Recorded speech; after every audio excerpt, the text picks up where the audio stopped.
Thử tưởng tượng vào một buổi sáng rất bình thường, bạn bật máy tính lên, tay đặt lên bàn phím, rồi chợt nhận ra chuột biến mất. Không phải mất điện, không phải lỗi máy, chỉ là không có chuột. Lúc ấy bạn sẽ làm gì? Dùng phím tab để nhảy từng ô, dùng tổ hợp phím rối rắm để chọn một dòng chữ, hay lúng túng vài phút rồi thở dài? Để lúc khác hãy làm. Nếu bạn biết đến những con chuột mà bên dưới nó có bi ngày xưa thì quả thật là bạn đã già. Chính từ khoảnh khắc chúng ta nhận ra tầm quan trọng của chuột máy tính, ta mới thấy rõ một sự thật rất đơn giản. Chuột máy tính nó nhỏ thôi, nhưng thiếu nó là mọi thứ khó chịu hẳn đi.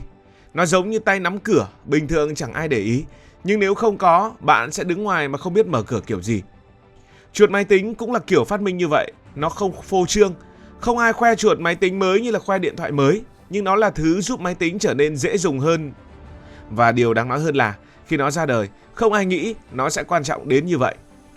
Quay trở lại vài chục năm trước, thời máy tính còn là một thứ gì đó rất xa lạ. Máy tính khi ấy không nằm ở trên bàn làm việc, mà nằm ở trong những căn phòng lạnh ngắt, kêu ù ù, dây dợ, chằng chịt.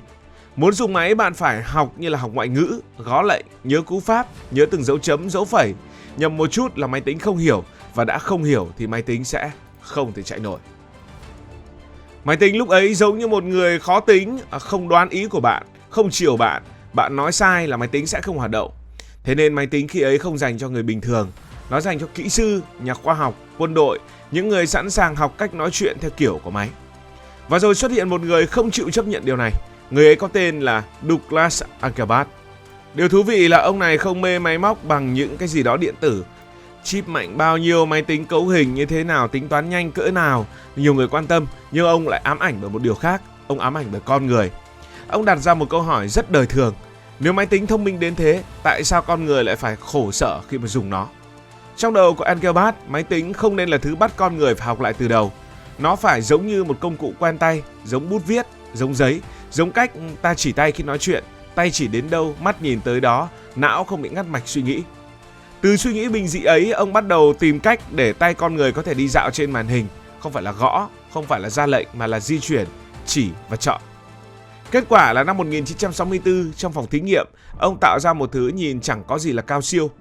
Đó là một khối gỗ nhỏ, bên trong có hai bánh xe, một bánh đo chuyển động ngang, một bánh đo chuyển động dọc. Khi bạn đẩy nó trên bàn, bánh xe sẽ quay, máy tính nhận tín hiệu và con trỏ trên màn hình sẽ di chuyển theo. Có một sợi dây thò ra ở phía sau, giống cái đuôi, và vì thế tên chuột máy tính đã ra đời rất tự nhiên, chẳng cần suy nghĩ gì nhiều. Nếu đặt con chuột đó cạnh con chuột ngày nay, bạn sẽ thấy nó rất buồn cười. Nó thô, nó xấu, nó chẳng có một tí gì về công nghệ cả. Nhưng điều quan trọng không nằm ở hình dạng, điều quan trọng nằm ở ý tưởng. Lần đầu tiên trong lịch sử, con người có thể dùng tay để chỉ trực tiếp vào thế giới số. Ban đầu thì phát minh này cũng chẳng gây ra tiếng vang gì, không ai xếp hàng để mua, không ai bảo đây là tương lai. Nó chỉ là một món đồ thử nghiệm. Nhưng Engelbart thì tin vào thứ mình đang làm. Vào năm 1968, ông quyết định mang nó ra cho cả thế giới xem. Khán giả hôm đó lần đầu tiên thấy một người không cần gõ lệnh mà vẫn điều khiển được máy tính. Con trỏ chạy theo tay, văn bản hiện ra, được chỉnh sửa trước mắt. Những thứ này nay quá quen, nhưng lúc đó giống như khoa học viễn tưởng. Nhiều người ngồi dưới không hiểu gì hết, không phải vì họ chậm, mà vì nhà phát minh này đã đi trước thời đại quá xa. Điều làm chuột máy tính trở nên đặc biệt không phải là kỹ thuật, mà là cảm giác nó mang lại. Khi có chuột, bạn không cần phải xin máy tính làm giúp. Bạn chủ động, bạn chọn, bạn kéo, bạn thả, bạn di con trỏ đến đâu thì di. Máy tính bắt đầu nghe theo bạn thay vì bạn phải nghe theo máy và nhập từng câu lệnh rất phức tạp. Chính cảm giác làm chủ đó đã mở đường cho mọi thứ sau này. Đó là giao diện đồ họa, đó là cửa sổ chồng cửa sổ, đó là biểu tượng, đó là thư mục, đó là copy paste. Chuột giống như bàn tay thật của con người trong một thế giới vô hình. Không có nó, mọi thứ rất khô khan. Một chi tiết thú vị hơn nữa đó là người phát minh ra chuột máy tính, Douglas Engelbart, sau này đã không trở thành tỷ phú. Ông cũng không xây công ty lớn. Ông không biến chuột thành sản phẩm thương mại đại trà. Khi chuột máy tính thực sự bùng nổ, bằng sáng chế của ông đã hết hạn, người khác kiếm tiền, còn ông nhận được sự kính trọng của giới khoa học. Nhưng nếu nghĩ kỹ, điều đó lại rất đúng so với con người của Engelbart. Ông không phát minh để giàu, ông phát minh vì tin rằng con người xứng đáng được làm việc nhẹ đầu hơn khi mà giao tiếp với máy tính. Sau đây là một số sự thật thú vị và một số kỷ lục liên quan đến chuột máy tính. Sự thật thú vị đầu tiên, chuột máy tính ban đầu không hề được phát minh để bấm. Khi mà Douglas Engelbart tạo ra con chuột đầu tiên, mục tiêu của ông chỉ đơn giản là di chuyển con trỏ trên màn hình. Lúc đó chưa có khái niệm click trái, click phải hoặc là click đúp hoặc chuột giữa. Chuột chỉ giống như bàn tay để đẩy, còn mọi thao tác vẫn làm bằng bàn phím. Phải rất lâu sau người ta mới nghĩ ra chuyện gắn nút bấm lên chuột. Và sự thật thú vị kế tiếp thì chuột máy tính đầu tiên được làm bằng gỗ, không phải nhựa, không phải kim loại mà là gỗ thật, vuông vức và thô ráp. Nếu đặt lên bàn làm việc bây giờ nhìn chẳng khác gì một món đồ thủ công, nhưng chính cục gỗ đó lại mở đường cho ngành công nghiệp máy tính cá nhân. Kỷ lục tiếp theo, chuột máy tính từng có hơn 20 nút bấm. Trong thế giới game, đặc biệt là rất nhiều game phức tạp, đã có những mẫu chuột sở hữu từ 15 cho đến 20 nút, thậm chí là còn hơn.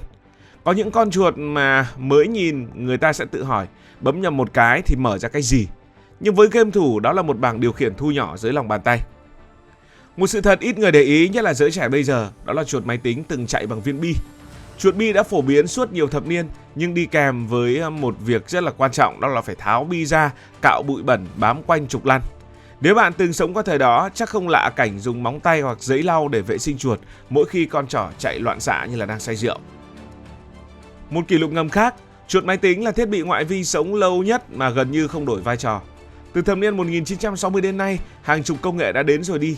Đĩa mềm, CD, DVD, modem quay số, nhưng chuột vẫn ở đó. Hình dạng có đổi, công nghệ có nâng cấp, nhưng chức năng cốt lõi đó là chỉ, chọn, kéo, thả thì vẫn giữ nguyên.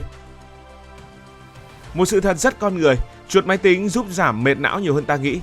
Các nghiên cứu về giao diện người và máy cho thấy thao tác trỏ, bấm, trực quan giúp não xử lý nhanh hơn so với việc nhớ lệnh.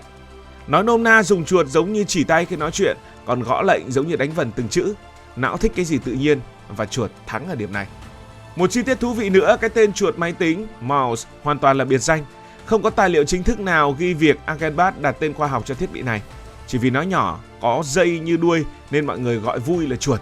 Và cái tên vui miệng đó sống đến tận bây giờ, trở thành một thuật ngữ toàn cầu. Một kỷ lục rất đời, chuột máy tính là phát minh vĩ đại nhưng người phát minh không giàu thì chúng ta đã nói rồi.